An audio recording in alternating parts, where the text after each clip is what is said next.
नमस्कार. समस्त भिवंडीकरांना अतिशय मनापासून शुभेच्छा आणि दोन्ही टीम्सला खूप मनापासून शुभेच्छा.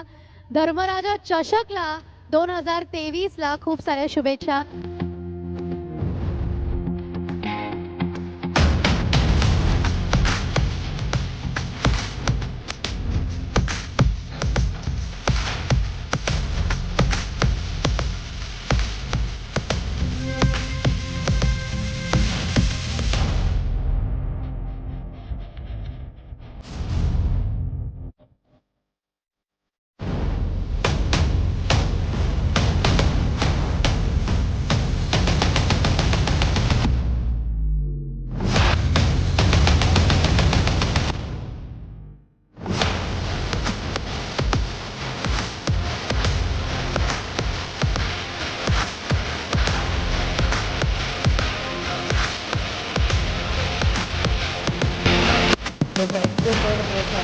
Professor,